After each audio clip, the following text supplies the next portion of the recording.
sides to end the cycle of retaliation, concerns are also growing across the Gulf, where regional security, global energy supplies, and international shipping are all under increasing strain. So where does this leave the region? Is Washington trying to squeeze Iran economically after military pressure failed to change its calculations? And how much longer can the Gulf absorb the growing costs of this confrontation? We answer these questions and many more in tonight's edition, and that's in just a few moments.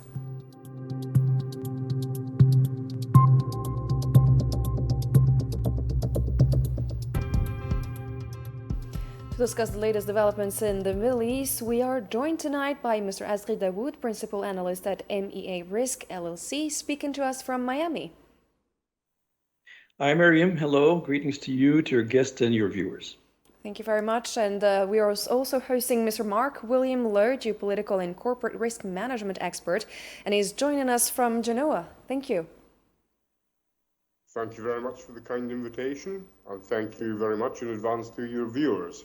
Most welcome, gentlemen, and also welcome to our viewers. And maybe as a first question to you, Mr. Lowe, today's U.S. strikes appeared to go beyond conventional military targets.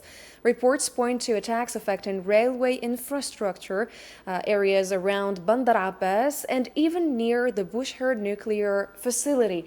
Are we witnessing a deliberate shift from degrading Iran's military capabilities to targeting the infrastructure that keeps its economy functioning? Well, I think first and foremost there is another question, and it's an issue of legality. When you start deliberately targeting civilian infrastructure, the obvious question that arises is this necessary? Is this actually legal? Is this something that is a change of plan that has as an objective to put greater pressure on the Iranian citizens rather than Iranian military infrastructure? In any case, I would question the legality of targeting civilian infrastructure. What does this demonstrate? I think first and foremost it demonstrates that there is no clear plan at all. What we've seen over the past few months has been an attempt to enter into some form of negotiations with Iran that has been characterized by, yes, tit for tat, acts of violence, basically, military operations. But what we've seen is a scenario that has been characterized by confusion with no clear plan. As I think we've said on many, many occasions, the military option is nothing other than, and should never be anything other than, an instrument that supports a political strategy. And in terms of political strategy, yes, there are some ideas. We know more or less what the United States of America would like. We know more or less what the counterpart, Iran, would like to see. But what we haven't seen is any particularly, and this despite all of the most valuable efforts on the part of third parties who have tried to assist the negotiations by Pakistan, Oman, other Gulf states, etc. But we haven't seen any serious form of negotiations at all. It's been almost comical. But unfortunately, it's not comical because it's a scenario in which military operations are the order of the day. So what we are witnessing is a situation that is very, very concerning. It is not just a case of a ceasefire that is no longer holding. I mean, let's be very, very serious. Did anybody ever believe that the ceasefire would hold? And the answer to that question is no. What we're seeing is a scenario where military action has replaced diplomacy. Military action has become the primary means of communication. So, you know, this is not a situation that is one to be applauded at all. There's a conflict. The conflict remains, and there is the risk of this conflict becoming a wider regional escalation. So has America changed its plans? Well, the answer is In some fashion, yes, but at the very same time, was there ever a precise plan to begin with? Mr. Dawood, perhaps your take on that very specific question I asked in the beginning. Are we moving from a military pressure into economic pressure today?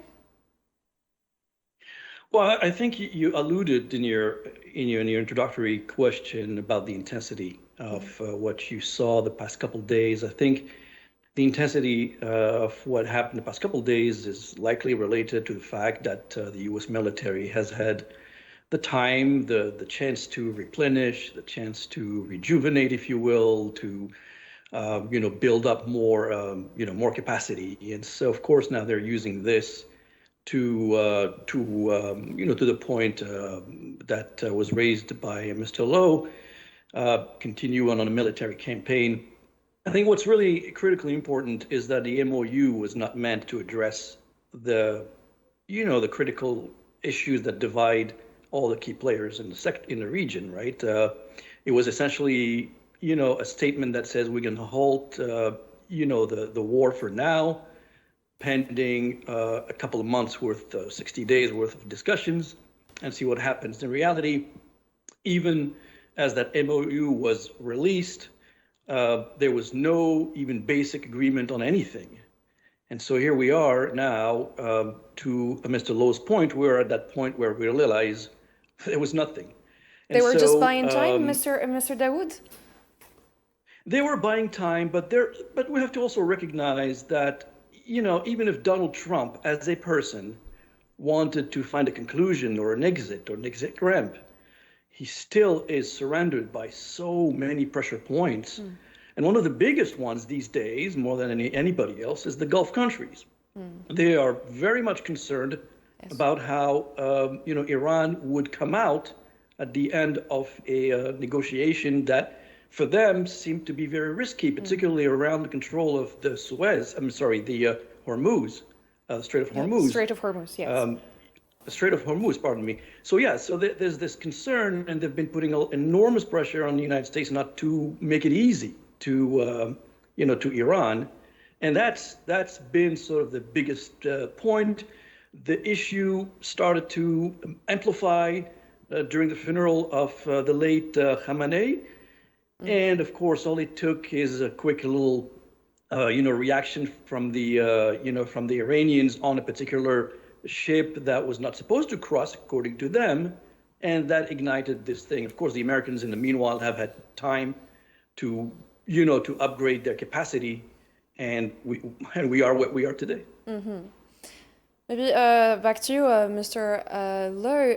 Bandar Abbas is much more than a port. We know the importance of the port for the Iranians. It is Iran's principal commercial gateway and an important node to connect and trade with Asia, including China and Russia, and it was attacked today. So can we say that today's strikes could be interpreted not only as pressure on Iran, but also as a strategic message directed toward Moscow and Beijing? I don't know if there is that level of sophistication.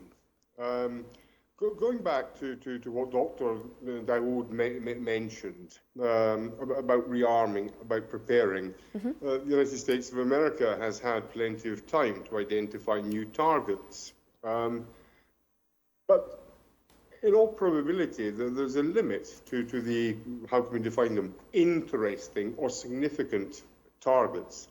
So the port infrastructure becomes a rather obvious target. I don't think it's intended as a message to Russia or to China along the lines of do not intervene, do not support, cease any support or anything similar that is currently taking place. I think also we should view it in terms of potential damage to lots of other different countries that are linked to Iran.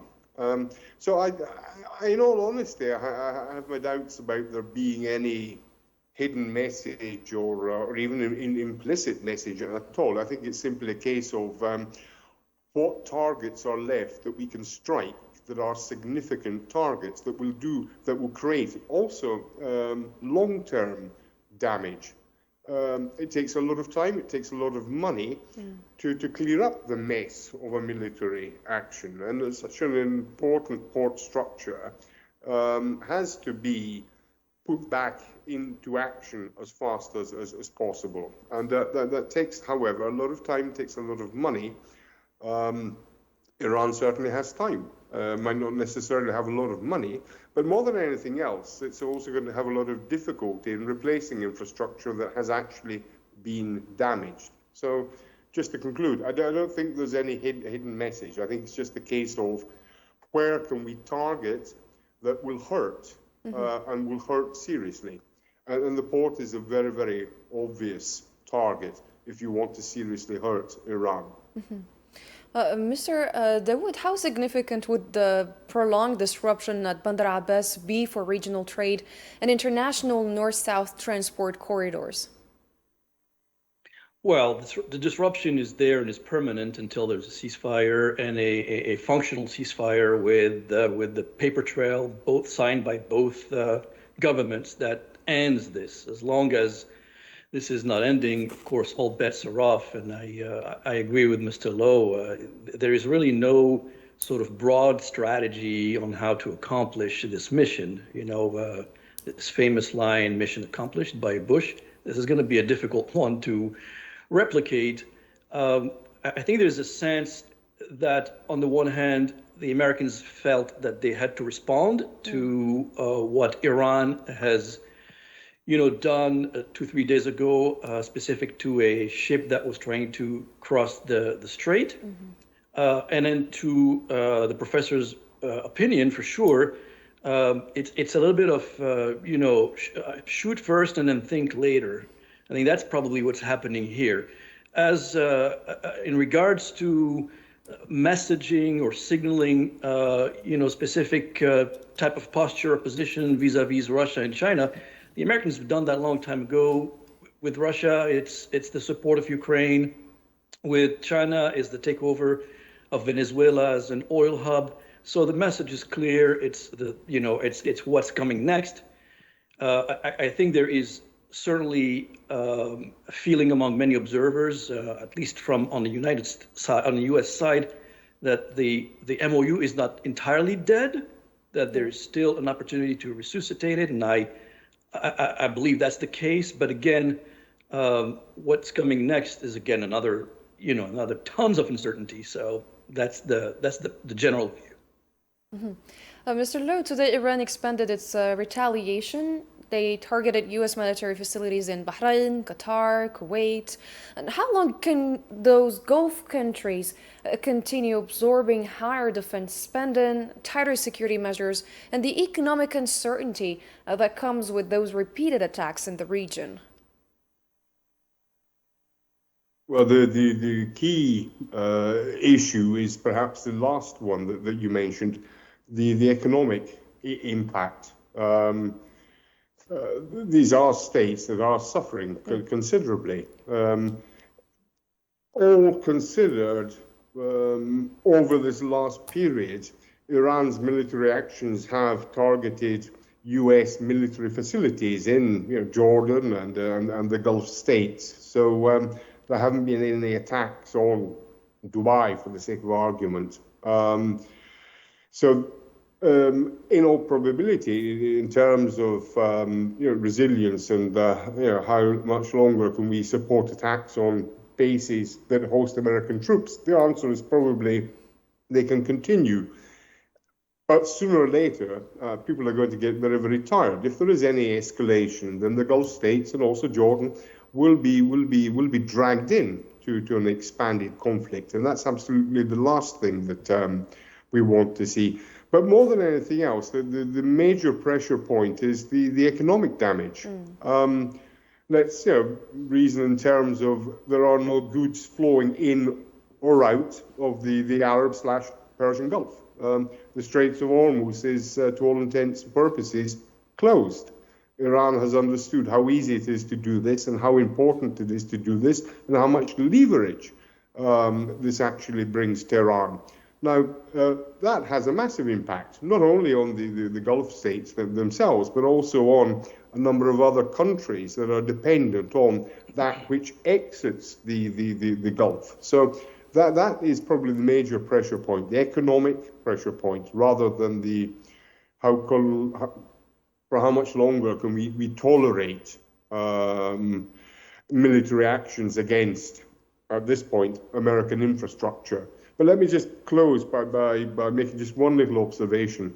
The other major pressure point is the fact that, unfortunately, the citizens of the Gulf states have realized that the promise of the United States of America being able to defend them from outside aggression has resulted in being something of a myth. And none of us like that. It's certainly nothing positive at all, but it's a simple fact by now. America has not been able to protect its allies and its clients in the Gulf states. And a lot of the citizens that were never, ever favorable to the idea of countries like Saudi Arabia, Bahrain, Qatar, etc., hosting American military bases, but we're always told we've got to do this because we're protected from outside risk and outside danger by the Americans. They're putting this into doubt because, unfortunately, they have not been protected. So that's going to be a problem for a lot of the Gulf leaders as well, dealing with public and social discontent. So we have to add that to the overall equation. Mr. Perhaps Dawood, how long can those Gulf countries that are not being protected and that are being attacked at the moment and dragged into the conflict between the US and Iran resist the economic pressures that come with the uncertainty in the region? That's that's the billion-dollar question, Miriam. I mean, the geopolitics of the region has absolutely shifted no matter what the outcome would be. We just entered the third quarter. It's a period here in the United States which holds the cards of the solution to this problem. But as we enter the third quarter, we are certainly looking at how the decrease in oil reserves in the U.S. and the strategic reserves are depleting very quickly. And part of the MOU was made possible because there was that sense of urgency that we need to bring oil into the market to get the industry and companies going.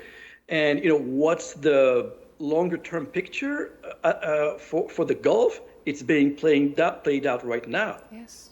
Are we going to see a strengthened Iran that's going to impose a number of its rules and tolls and fees and whatever you want to call it, and then it will have a military capability that makes it truly a regional power? Or are we going to continue to see this continued degradation in an effort to completely subjugate it or bring it down on its knees? That could certainly please the Gulf countries, but that's not the end of the story. So huge question marks for sure. Big question, $1 billion question, like you said. Mr. Dawood, maybe just to follow up with what we're saying, Iran insists that the Strait of Hormuz will reopen only under its own conditions. You've mentioned that they are already putting their conditions on the table, while Goldman Sachs today warned that renewed disruption could delay the recovery of Middle Eastern oil production. How concerned should energy markets be? And are we entering a period where energy security itself becomes a weapon? Yeah, absolutely. I don't think we need Goldman Sachs to tell us that, right? We already know that the fact that you have a corridor responsible for 20-25% of global energy, fertilizers, helium, you name it, that's going to have a direct impact. Yeah. LNG, that's going to have a direct impact on the economy no matter what. The longer this drags, of course, the more we're going to see trouble. We're already seeing smaller airlines around the world essentially shutting down. We're seeing bigger airlines increasing their fares and fees and etc. That's on the visible front. I bet you within a month or so, you're going to go to your supermarkets, at least in Western countries, and you're going to see some substantial increases in price points. In fact, as you know, I was in Europe last week, and it was stunning how much energy pressure they're in. They have terrible They're in terrible shape in terms of air conditioning, ventilation. I know folks that work in hospitals, doctors that say they don't have air conditioning in hospitals, partly because of the laws and partly because of lack of energy and infrastructure. This is going to get much more interesting, sadly, to the professor's points, in a negative way. At the end of the day, it's the populations that suffer. And yeah, this is going to be a long-term problem for now. Long-term problem for now. Mr. Lowe, you are yourself in Italy, I believe, and the repercussions of this war in the Middle East is felt even in Europe and elsewhere. Well, absolutely, yes. But can I just very quickly go back to something that Dr. Dahoud mentioned? Please. Because I think that the viewers need to reflect on this, because he raised a very, very important point, that is something we all need to reflect upon, and it's the concept of the geopolitical shifts. He's absolutely 100% correct. There have already been some major geopolitical shifts, but if I can permit myself to add a couple of considerations to what he said, these geopolitical shifts, they're not only major, but they will be long term, and they will be quite dramatic indeed. So we all very much need to reflect in terms of what the consequences of these geopolitical shifts, repeat, they will be long term, will actually be. Now, coming back to the situation in Europe, well, let's start by saying that Europe basically doesn't produce energy. We have a few renewable energy sources. We even have some gas. We also have some petrol, but we have gas and we have petrol in very, very small volumes.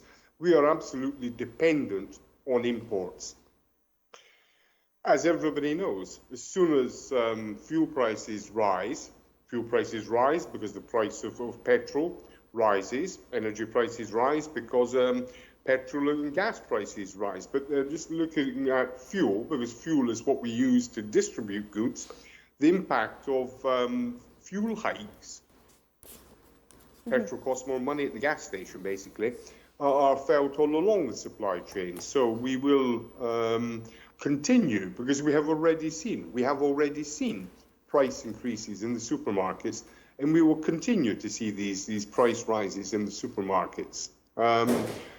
We are going back to the concept of energy in a very, very bad position indeed. Energy pressure in Europe is dramatic, to say the least. All of this, again, rather ironic, because it's our dependency on oil and gas, etc., that is responsible in large part for the current climate crisis that we're witnessing globally, but especially in Europe. So we need ever more energy to cool down, to use our air conditioning, etc., etc. So it's a sort of,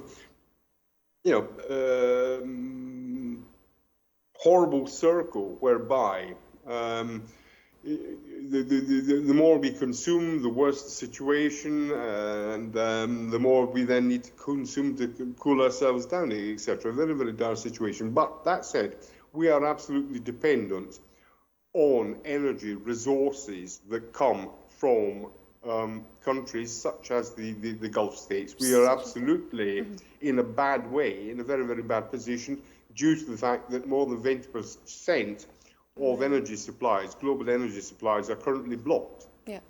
Mr. Lowe, maybe as a last question, since we have 2 minutes, President Trump has also spoken about tightening pressure on Iranian oil exports. Could sanctions and military operations now be working together as part of one broader economic strategy? Or you've been mentioning throughout the show, you and Mr. Dawood, that there is no clear strategy in the first place. I don't think there was ever a clear strategy. This conflict, this war, call it a war, was entered into on somewhat ridiculous pretenses. There was never a clear strategy. There isn't a clear strategy. The only thing that we can hope for is that somewhere there's an adult in a room that will be able to make their voice heard and will be able to influence the principal actors and players in this scenario, and will help them to come to some form of understanding that will allow a process to begin, that will arrive at some form of conclusion. But as things stand, it's like watching children fight in a school playground. It's not something that we want to see, and it is a situation that is desperately in need of an adult that will sit down with the parts and say, let's start to be reasonable. Mr. Dawood, maybe as a last question to you, the United Nations today urged both sides to stop the cycle of retaliation, warning that this tit-for-tat attacks risk pushing the region into an even wider conflict. Yet we've seen that military operations continue on the two sides, and that diplomatic efforts, they're appearing to be stalled. Can we say that there's still room for negotiations? Well, with all due respect to the UN and to these multinational organizations, unfortunately, their weight in in global geopolitics and global events has diminished considerably. I think we're witnessing an era where the post-World War II system is collapsing, and we're watching it. Things are moving extremely fast. We're in an era where AI is taking over, and these organizations come from an era where it takes months and months and months of deliberations and discussions before they get to a final decision, and sovereign governments don't accept those decisions. So I wish I could say yes, they have a role. Maybe they do, but clearly I don't see it. I don't see it at the moment. So it's going to remain. The whole thing is going to be, what is the economy? How is the economy going to suffer? When is a delegation of oil executives visiting the White House? And other than that, I think the global, these global organizations are certainly irrelevant in my mind at the moment. Not relevant anymore. I'm being told we're running out of time. Thank you both, gentlemen, for this fruitful discussion tonight. Thank you. Thank you very much. Most welcome, and thanks to our viewers for following us up until here. Have a great night.